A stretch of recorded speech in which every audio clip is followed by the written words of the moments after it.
मुखबिर के इस खास कार्यक्रम सीधी बात जिम्मेदारों के साथ में आप सभी का स्वागत है। आज के हमारे खास मेहमान हैं भारतीय जनता युवा मोर्चा के पूर्व जिलाध्यक्ष, वार्ड क्रमांक 24 से पूर्व पार्षद, ओजस्वी वक्ता श्री रोहित भावसार जी। तो आइए हम उनसे करते हैं सीधी बात। रोहित जी, आपका हमारे कार्यक्रम में स्वागत है। धन्यवाद। रोहित जी, पहला सवाल आपसे, अपने राजनीतिक करियर के बारे में आप बताइए, राजनीतिक सफ़र के बारे में। मैं पूर्व में भारतीय जनता पार्टी युवा मोर्चा का जिलाध्यक्ष के रूप में मैंने कार्य किया, युवा मोर्चा के प्रदेश कार्यकारिणी सदस्य के रूप में कार्य किया। एक कार्यकाल मैंने पार्षद के रूप में मैंने पूरा किया और बचपन से ही मैं पार्टी के सक्रिय सदस्य के रूप में सक्रिय हो गया था और करीब 30 वर्षों से मैं निरंतर पार्टी के लिए कार्य कर रहा हूँ। आपने ऐसे बताया कि आप लगभग 30 सालों से आप पार्टी के लिए आप निरंतर कार्य कर रहे हैं, पार्टी की सेवा कर रहे हैं। तो अभी तक पार्टी ने कोई बड़ी भूमिका या बड़ी जिम्मेदारी अभी तक आपको क्यों नहीं दी अभी तक? नहीं, ऐसा नहीं है। पार्टी ने समय समय पर जहां मेरा उपयोग समझा, जिस कार्य के लिए वो जिम्मेदारी मुझको दी है, ये जो मैंने आपको बताया ये सब जिम्मेदारी मुझको पार्टी ने ही दी है। पार्टी को जहां मेरा उपयोग लगता है, सभी कार्यकर्ताओं के लिए उनको कार्य का विभाजन करना पड़ता है। पार्टी को जहां उचित लगता है वो मुझे कार्य बताते हैं, मैं कार्य को संपूर्ण करता हूं। आप इतने सालों से पार्टी के लिए निरंतर कार्य कर रहे हैं, लेकिन आप पिछले कुछ समय से आप एक साइड लाइन में आप कह सकते हैं, लूप लाइन में अपन कह सकते हैं, आप आगे नहीं दिख रहे हैं। आप क्या कारण है? देखिए, पार्टी को जहां मेरी आवश्यकता होती है, पार्टी मुझे जिम्मेदारी देती है, मैं उसको पूर्ण करता हूं। कई बार बीच में ऐसा मौका आया है, जैसे पार्षद के बाद मुझे 2 साल के लिए पार्टी ने कोई कार्य नहीं दिया, फिर मुझे जिलाध्यक्ष के रूप में कार्य दिया, फिर जिलाध्यक्ष के बाद अभी कोई कार्य नहीं दिया। लेकिन अभी मेरी जो धर्मपत्नी है, उनको पार्षद के रूप में उन्होंने अवसर दिया चुनाव लड़ने का और वो अभी इस समय पार्षद हैं। तो जैसे पार्टी का आदेश होता है, वैसे अभी पार्टी को लगता है कि मुझसे काम करने वाले कुछ बेहतर कार्यकर्ता होंगे, जिनको कार्य देना या नए लोगों को कार्य देना ज़्यादा ज़रूरी है, इसलिए मुझे अभी कार्य से मुक्त रखा गया है। और अगर पार्टी के शीर्ष नेतृत्व को आने वाले समय में लगता है कि नहीं, किसी कार्य के लिए उनको मेरी ज़रूरत है, तो निश्चित तौर पर मुझे आदेशित करेंगे। तो आप कहीं ना कहीं विधानसभा के लिए तैयार हैं या तैयारी है आपकी?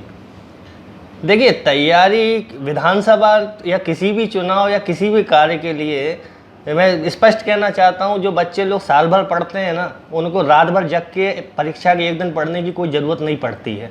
ठीक है, अब अगर एक दिन पहले रात में जग के जो पढ़ाई कर रहे हैं, तो निश्चित तौर पे कि उन्होंने साल भर कोई उस चीज़ की तैयारी नहीं करी है। तो आप तो किसी भी चुनाव की अगर बात कर लें, तो तैयारी मेरी नहीं, हर कार्यकर्ता की, हमेशा जो सच्चा कार्यकर्ता होता है उसकी तैयारी तो सदैव पूरी रहती है। तो अभी आपकी पढ़ाई कंटिन्यू चालू है, अभी आप रात में ही तैयारी करेंगे?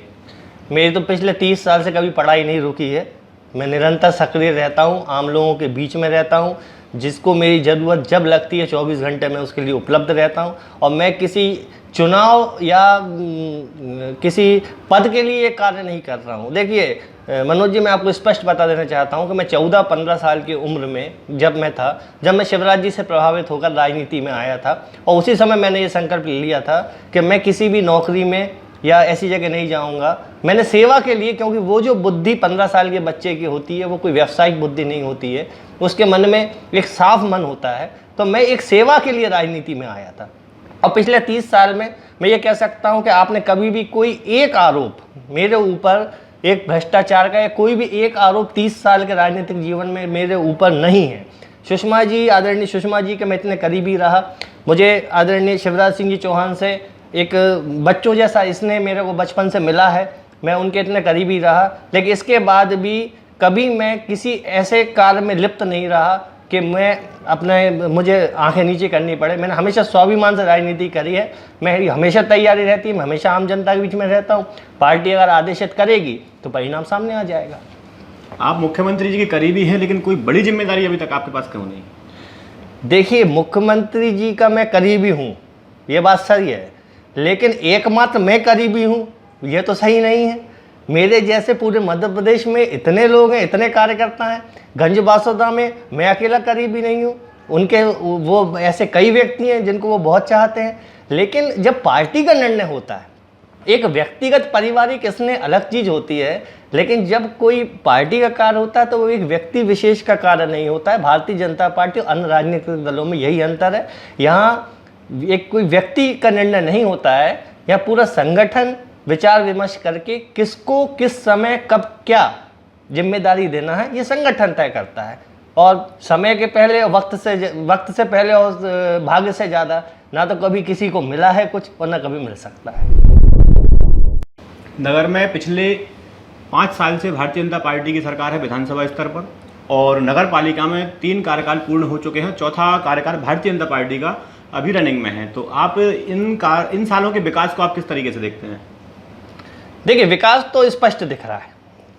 कांग्रेस ने इतने साल तक छल पूर्वक और लोगों को गुमराह करके और वोट बैंक की राजनीति करके अपनी सत्ता बनाए रखी, लेकिन 2003 के बाद जैसे ही भारतीय जनता पार्टी की सरकार मध्य प्रदेश में आई, विकास के रूप में एक अलग परिवर्तन पूरे मध्य प्रदेश में देखने को मिला है। आज भी कांग्रेस झूठे जुमलेबाजी करती है, झूठे वादे करती है। अगर हम पिछले विधानसभा चुनाव की बात करें तो इसी गंज बासुदा के मंच पर कांग्रेस के तत्कालीन अध्यक्ष राहुल गांधी जी ने मंच पे ये बोला था कि आप 10 तक गिनती गिनिएगा जीतने के बाद और 2 लाख का किसानों का कर्जा माफ हो जाएगा। किस किसान का कर्जा माफ हुआ? 70 साल तक राज करने के बाद क्या कांग्रेस को कभी इस बात की चिंता नहीं लगी कि इस देश के लोगों के पास शौचालय नहीं है? इस देश के लोग झोपड़ियों में रह रहे हैं, झुग्गियों में रह रहे हैं, बहनों की हालत क्या है? इन सब की चिंता किसने करी? भारतीय जनता पार्टी की सरकार ने करी, शिवराज सिंह जी चौहान ने करी। आप ये बताइए 70 साल में कांग्रेस ने क्या कभी इस बात की चिंता करी कि गरीब कन्याओं का विवाह की जिम्मेदारी, उनकी शादी की विवाह की जिम्मेदारी कौन उठाएगा? क्या कभी उनको इस बात की चिंता रही? और इसका आप अभी का उदाहरण देखिए कि जैसे ही माननीय मुख्यमंत्री शिवराज सिंह जी ने ये घोषणा करी कि लाडली बहनों को 1-1 हज़ार रुपये मिलेगा, तो तुरंत कमलनाथ जी की तरफ से बयान आया हम 1,500 देंगे। भाई, हमारे 1,000 देने के पहले कभी आपके मन में ये बात नहीं आई कि लाडली बहनों को के लिए हमको योजना ला सकते हैं?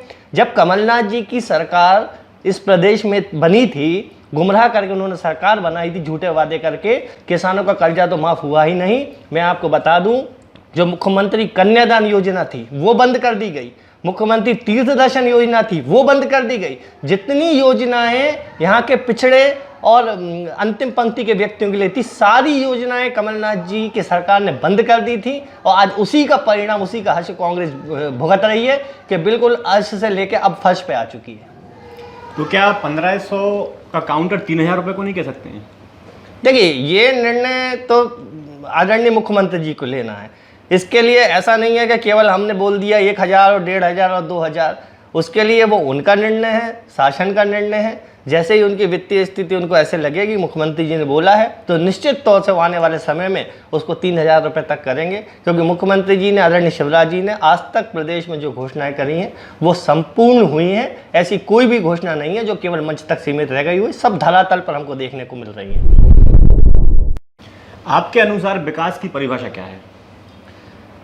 देखिए, विकास तो पूरा एक इंफ्रास्ट्रक्चर होता है। मैं आपको बता दूं कि जिस देश में, जिस भी प्रदेश में जहाँ की सड़कें अच्छी होंगी या जहाँ का ट्रांसपोर्टेशन अच्छा होगा, जहाँ पर विकास के कार्य होंगे, वो ज़्यादा तेज़ गति से उनकी आर्थिक स्रोत आय के बढ़ते हैं इन चीज़ों से। तो विकास निश्चित तौर पे, अगर हम विकास, अगर इंफ्रास्ट्रक्चर का विकास देखें तो उसमें सड़कें हैं, उद्योग है, ये सब चीज़ें आ जाती हैं। लेकिन इसके साथ जो मूलभूत सुविधाएं जनता को जो चाहिए, अगर 2003 के पहले के मध्य प्रदेश को हम याद करें तो उस समय बंटाधार की सरकार कहा जाता था। आपको, आपकी उम्र क्या रही होगी, लेकिन मुझे तो याद है रात में 2-2, 3-3 बजे तक लाइट नहीं आती थी। सड़कों पे इतने गड्ढे थे कि यहाँ से विदिशा तक का सफ़र 2 घंटे 2.5 घंटे में तय होता था, भोपाल जाने में 4 घंटे लगते थे। तो विकास ये जो है, इंफ्रास्ट्रक्चर है। आज लाइट आप देख लीजिए, 24 घंटे लाइट मिल रही है। आज पीने के पानी की कोई समस्या कहीं पर नहीं है। आज बच्चों की शिक्षा को देख लीजिए, आज सीएम राइजिंग स्कूल चालू हो गए हैं। तो विकास की यही परिभाषा है कि लोगों का मानसिक, शैक्षिक, शिक्षा के क्षेत्र में विकास हो और पर्सनैलिटी डेवलपमेंट हो इंफ्रास्ट्रक्चर के साथ साथ, कि आने वाले समय में आज की जो पीढ़ी है, जो कल का भारत हम कह सकते हैं, ये एक बेहतर इनका पीढ़ी का निर्माण हो सके। विकास की बात जैसे हम कर रहे हैं, तो माननीय मुख्यमंत्री जी ने पिछले विधानसभा चुनाव के पहले बासुदा में रात्रि विश्राम किया था और उस समय हमको, शहरवासियों को, मिनी स्मार्ट सिटी की सौगात दी थी। लेकिन आज भी 5 साल बाद भी मिनी स्मार्ट सिटी का काम अधूरा है। नहीं, मिनी स्मार्ट सिटी का काम फिर से प्रारंभ हो गया है और तेंदुआ रोड पर वो कार्य चल रहा है। ये बात सही है कि बीच में बहुत समय तक के लिए कार्य बंद हो गया था। उसका कारण ये है कि कभी भी जब कोई कार्य स्वीकृत होता है तो कई बार वो नियमों में फंस जाता है। पिछला जो ठेकेदार जिसका टेंडर स्वीकृत हुआ था वो बीच काम में काम छोड़कर चला गया था। अब काम छोड़ के जाने के बाद जो रीटेंडर की प्रक्रिया और उसको बार बार नोटिस देने की जो प्रक्रिया है, उस प्रक्रिया का पूरा पालन एजेंसियों को करना पड़ता है। उसका पूरा पालन करने के बाद अब नए टेंडर जब जारी हुए और नए टेंडर जब स्वीकृत हुए तो मिनी स्मार्ट सिटी का काम चालू है, आने वाले 2 या 3 महीने में पूर्ण हो जाएगा। क्या उद्योग विभाग केवल कागजों पर ही खाना पूर्ति कर रहा है? देखिए मनोज जी, मेरे कार्य करने का तरीका आपको मालूम है। अभी तक मैं किसी ऐसे पद पर ना तो अभी हूँ कि उद्योग नगर के बारे में मैं कोई आपको ऑथेंटिक मैं बयान दे सकूं। हाँ, लेकिन अगर रहा होता तो आपके जवाब करने के साथ ही वो आप जो कहना है कागजी खाना पूर्ति, वो सब चीज़ें ख़त्म हो जाती। लेकिन चूँकि अभी मैं ऑथेंटिक नहीं हूँ उसके लिए, अगर कभी समय आएगा तो फिर काम कैसे होता है मैं बताऊँगा आपको। तो समय आएगा से मतलब मैं क्या समझूँ इसको? क्या इसको विधानसभा से जोड़ दूँ? नहीं, आप मीडिया के लोग तो किसी भी चीज़ को किसी से भी जोड़ सकते हैं, आप जिससे जोड़ना है उससे जोड़ दें। लेकिन जब हाथ में पावर होता है, किसी चीज़ को काम करने का पावर होता है, तो फिर कार्य करने का तभी हमको ऑथेंटिक रहता है उस चीज़ के लिए कार्य करने के लिए। अब इस समय मैं कोई उद्योग नगर के उद्योग विभाग के महाप्रबंधक से या उद्योग मंत्री से मैं बात करने का भी हकदार नहीं हूँ, ना उस किसी ऐसे ओहदे पे हूँ कि मैं उनसे बात कर सकूँ। तो बेहतर है कि जो लोग इस समय बैठे हुए हैं ये प्रश्न आप उनसे करें तो वो आपको सही जवाब उस चीज़ का दे पाएंगे। मतलब कहीं ना कहीं ये कह सकते हैं कि आप अभी पावर में नहीं है, मतलब आप 30 साल के राजनीतिक सफर के बाद भी नहीं। भारतीय जनता पार्टी में जो परमानेंट पावर में रहता है वो कार्यकर्ता ही रहता है, ठीक है ना। बाकी तो क्षणिक पावर आते हैं और जाते रहते हैं लोगों के। तो मैं तो परमानेंट 30 साल से पावर में हूँ, आने वाले 30 साल तक पावर में ही दिखूंगा।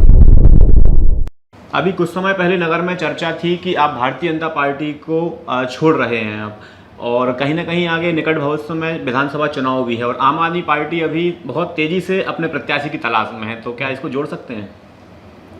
नहीं, पहली बात तो यही गलत है कि ये जो हवा मेरे 1-2 साल पहले मेरे कानों तक भी हवा आई थी और किन कारणों से उड़ाई गई थी और किन को ऐसा लग रहा था, मैंने तो कभी इस बारे में तो कभी सपने में भी नहीं सोचा। या साथ में तो आप छोड़ दीजिए, भारतीय जनता पार्टी को मैं एक अपनी माँ के स्वरूप में देखता हूँ हमेशा। जिस पार्टी ने मुझको पहचान दी है, इतना प्रेम दिया है, इतना सम्मान दिया है, उसको छोड़ने का तो कभी प्रश्न ही नहीं उठता। और जिस पार्टी की विचारधारा के लिए मेरी 3 पीढ़ियों ने काम किया है और 3 पीढ़ी जेलों में रही हैं, सैकड़ों मुकदमे हमने झेले हैं, पुलिस की यातनाएं हम लोगों ने झेली हैं, आज इस स्तर पे हम पार्टी को लाके हम उस पार्टी को छोड़ने, हम अपनी माँ को छोड़ने के बारे में हम विचार ही नहीं कर सकते।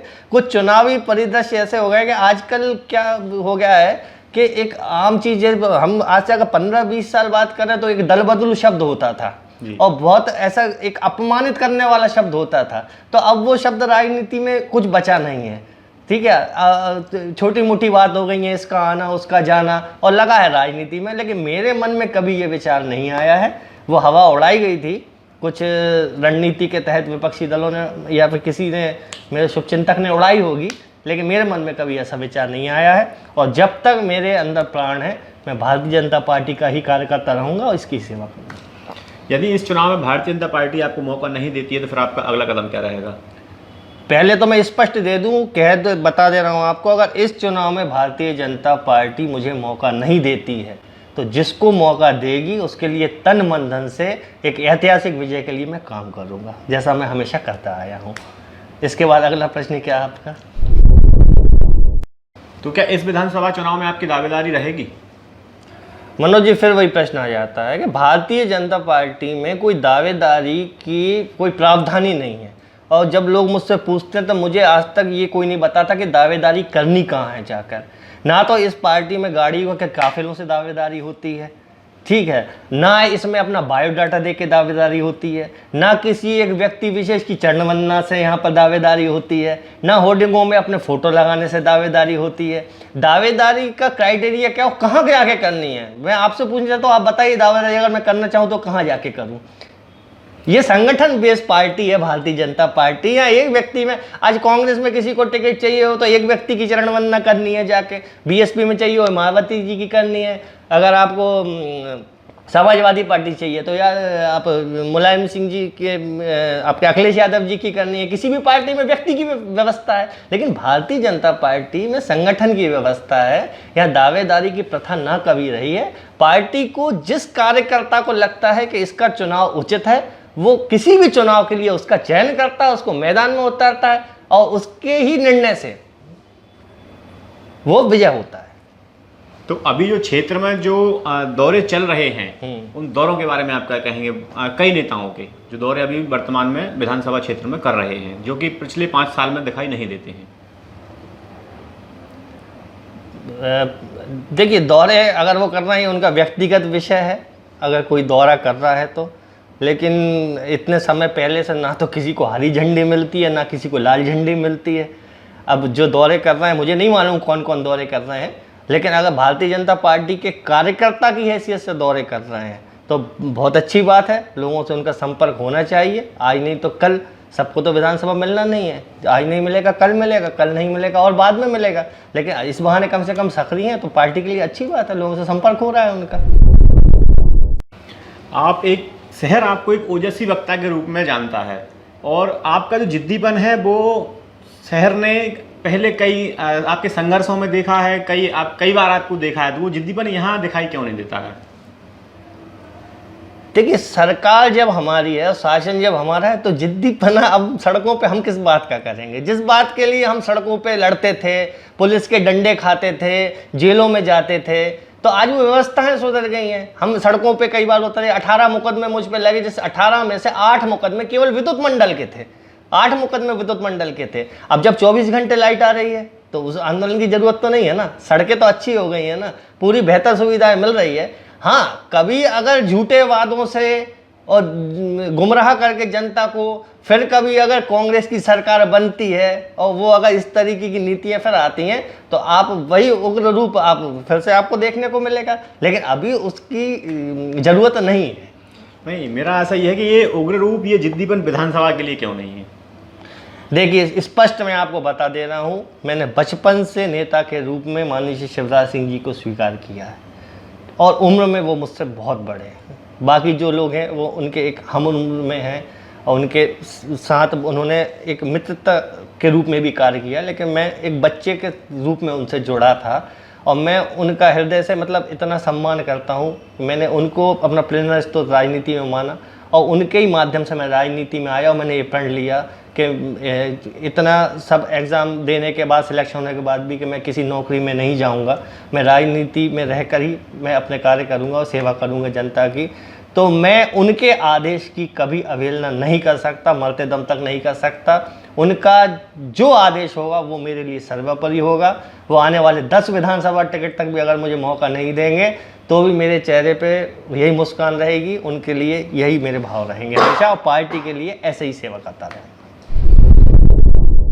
अभी जो नए नए लोग जो राजनीति में आए हैं और आकर ही भारतीय जनता पार्टी में उनको उच्च पदों पर आसीन कर दिया गया है, लेकिन पुराने कार्यकर्ताओं की कहीं ना कहीं अवहेलना हो रही है। हाँ, ये मैं आपकी इस बात से बिल्कुल सहमत हूँ कि कहीं ना कहीं ये देखने में आया है कि अधिकांश लोग 2 दिन के लिए आते हैं, 2 दिन में आते हैं और कहीं से भी अच्छे पदों पे आकर बैठ जाते हैं। तो पुराने जो कार्यकर्ता सालों से काम कर रहे हैं उनके मन में एक भाव आता है, लेकिन सच्चा कार्यकर्ता वो इन चीज़ों पे ज़्यादा ध्यान नहीं देता।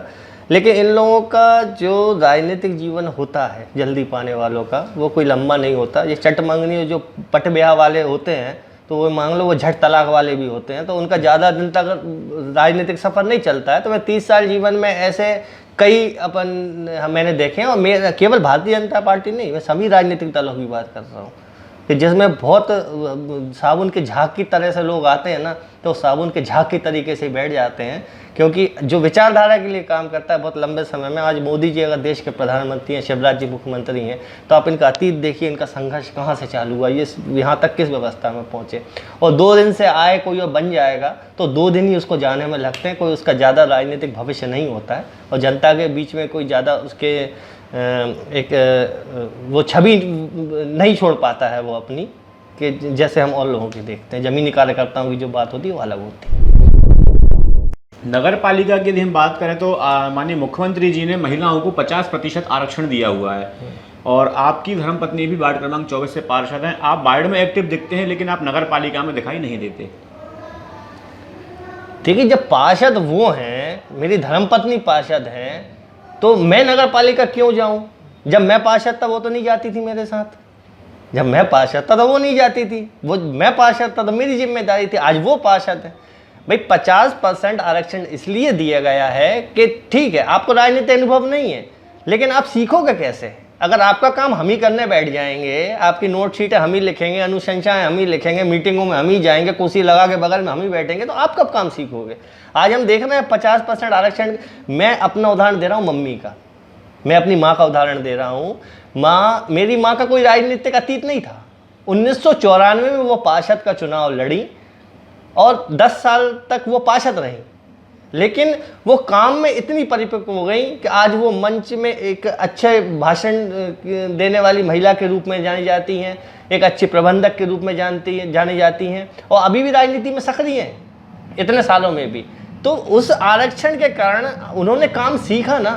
तो मैं तो जितनी महिला पार्षद या फिर जनप्रतिनिधि हैं जनपद में, जिला परिषद में, मैं तो सबसे यही निवेदन करूँगा कि आप लोग अपना काम स्वयं संभालें, उस चीज़ को सीखें, जिससे आने वाले समय में आप भारतीय जनता पार्टी की और जिम्मेदारियों को अच्छे से निभा पाएँ।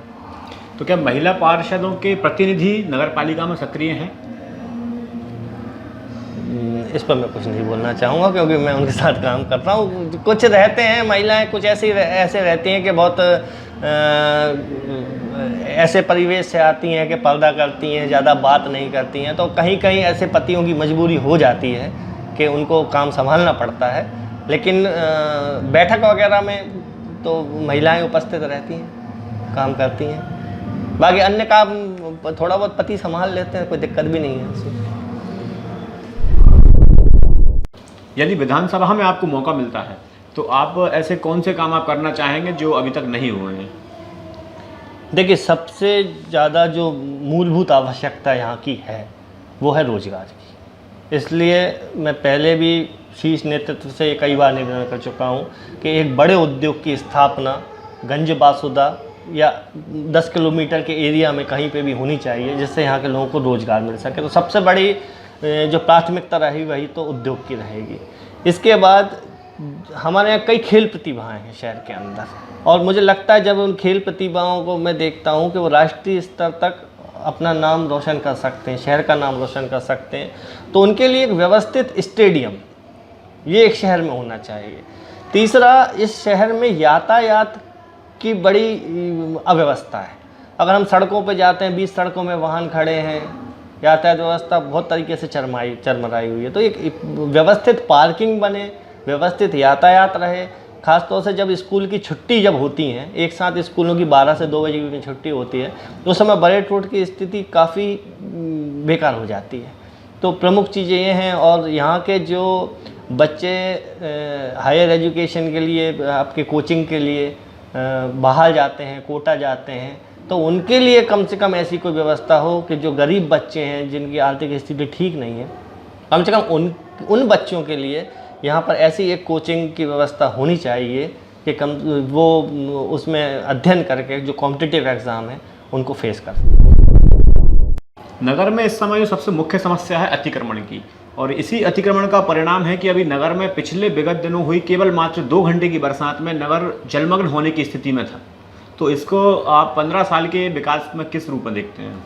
देखिए, अतिक्रमण एक ऐसी समस्या है शहर की जिसने इस पूरे शहर को बदसूरत करके रखा है, और जिसका परिणाम केवल जलमग्न होने की बात नहीं कर रहा हूँ मैं, इस बरेट रोड पर इतने एक्सीडेंट, इतने हादसे हुए और हमने कई लोगों को खो दिया, शहर के लोगों को। उसका कारण केवल अतिक्रमण ही रहा है।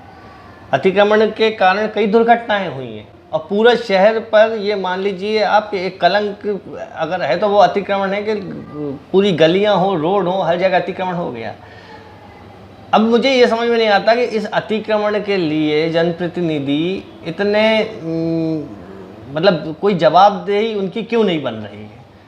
मैंने नगर पालिका अध्यक्ष जी से भी ये निवेदन किया, विधायक जी से भी ये निवेदन किया कि इस चीज़ में आप एक्शन में आइए, लेकिन कहीं ना कहीं क्या होता है कि वोट बैंक का डर रहता है कि बहुत बड़ा वोट बैंक है, ये हमारे हाथ से चला जाएगा। लेकिन हम वोट बैंक की राजनीति के लिए हम अपने शहर की बलिदान, उसकी सुंदरता की बलि तो नहीं चढ़ा सकते। और मैं ये स्पष्ट रूप से कहना चाहता हूँ कि आप अतिक्रमण चिन्हित कीजिए, जहाँ ज़रूरत है, जहाँ यातायात व्यवस्था प्रभावित हो रही है उसको हटाइए, जहाँ ज़रूरत नहीं वहाँ मत हटाइए।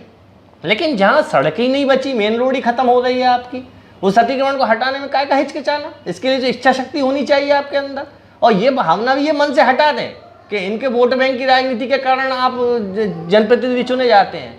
500,000 लोग होते हैं जो सड़कों पे आके तमाशा करेंगे, जुलूस निकालेंगे, अतिक्रमण नहीं हटना चाहिए। लेकिन 50,000 लोग जो घर में बैठे हैं, जो इस समस्या से प्रभावित होते हैं, तो उनका भी एक निर्णय होता है, वो इस शहर को किस रूप में देखना चाहते हैं। तो मैं स्पष्ट कहना चाहता हूँ कि अतिक्रमण के लिए तो बिल्कुल इच्छा शक्ति इनके अंदर होना चाहिए और तुरंत इस पर कार्रवाई होनी चाहिए।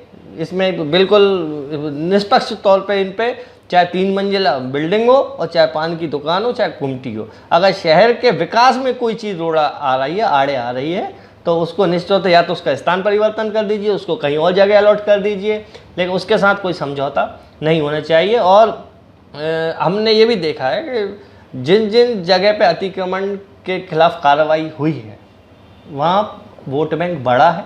बाबूलाल गौर जी इसका एक बहुत बड़ा उदाहरण है कि जिस समय उनको बुलडोजर मंत्री कहा गया था, जिन्होंने भोपाल का पूरा अतिक्रमण साफ कर दिया था, इसके बाद उनकी पूरे मध्य प्रदेश में रिकॉर्ड तोड़ वोटों से जीत हुई थी।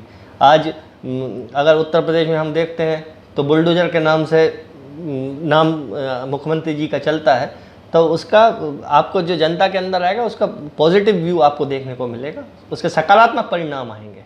तो इसके लिए तो अतिक्रमण के खिलाफ तो शासन को, प्रशासन को, जनप्रतिनिधियों को एकदम कड़क कार्रवाई करनी चाहिए, इसमें कोई समझौता नहीं करनी चाहिए। कार्रवाई नहीं हो रही है तो क्या इसको ये मान सकते हैं कि अतिक्रमणकारियों पर या अतिक्रमणकारियों के लिए राजनीतिक संरक्षण प्राप्त है? राजनीतिक संरक्षण तो इतना अतिक्रमण किस किस को होगा, और होगा तो अलग अलग दलों का, अलग अलग नेताओं का होगा।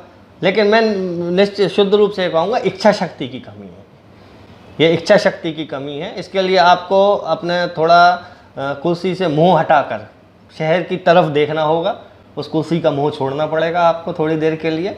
आप छोड़ देंगे जब वो इच्छा शक्ति मन के अंदर आएगी, जब आप ये काम कर पाएंगे। लेकिन वो अगर आप कुर्सी का चेहरा देखते रहेंगे तो वो संभव नहीं है गंज बासुदा में कोई अतिक्रमण हटा पाए। फिर भी अतिक्रमण के लिए दोषी कौन है?